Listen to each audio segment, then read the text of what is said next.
Une fuite sur le toit abîma les cheveux de Maggie. Pour résoudre le problème, Homer construisit une gouttière avec un circuit de voiture miniature pour évacuer l'eau vers le jardin. Le hamster de Lisa tomba accidentellement dans la gouttière et fut emporté jusque dans le jardin. Lisa ouvrit aussitôt la porte pour partir à sa poursuite, ce qui provoqua la rupture de toute la gouttière. Les snacks de Bart furent complètement trempés. L'ours en peluche de Maggie fut lui aussi abîmé. Quel est le pourcentage de batterie de ton téléphone? Dis-le dans les commentaires. Tu pourrais même te faire des amis qui ont le même niveau de batterie que toi. Marge rejeta toute la faute sur l'incompétence d'Homer. Homer partit seul au bar pour noyer son chagrin. Un homme nommé Ray remarqua qu'Homer était déprimé. Il lui offrit des nachos au fromage. C'est ainsi que les deux devinrent amis. Ray expliqua qu'il était couvreur. Cela redonna immédiatement espoir à Homer. Homer lui demanda de réparer son toit, et Ray accepta. Le lendemain, Ray arriva chez les Simpsons comme convenu. Ils travaillèrent ensemble sur le toit. Pendant les travaux, Homer enfonça accidentellement un clou dans la tête de Ray.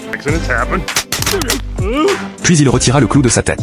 Ensuite, ils se livrèrent à une bataille de lancer de clous. Ils s'amusèrent énormément. Le seul blessé fut Flandé. Homer se moqua de lui sans la moindre pitié. Soudain, Ray reçut un appel, son fils avait des ennuis. En lui disant au revoir, Homer ne fit pas attention, tomba dans le grenier et s'y endormit. Quand Marge rentra à la maison, elle demanda à Homer pourquoi le trou dans le toit était devenu encore plus grand. Homer expliqua que Ray réglerait le problème dès son retour. Mais Marge ne voulait plus entendre les excuses d'Homer. Elle lui ordonna d'aller immédiatement acheter du bois pour réparer le toit. Homer emmena donc Bart dans un magasin de bricolage. Là-bas, ils tombèrent par hasard sur Ray. Ils convinrent une nouvelle fois de réparer le toit ensemble. Homer s'assit sur le toit pour attendre Ray. Mais Marge trouvait que Ray n'était pas du tout digne de confiance. À la tombée de la nuit, Homer avait froid et mourait de faim. Pourtant, Ray ne se montra toujours pas. Marge monta sur le toit et, à ses yeux, Homer ressemblait complètement à un fou.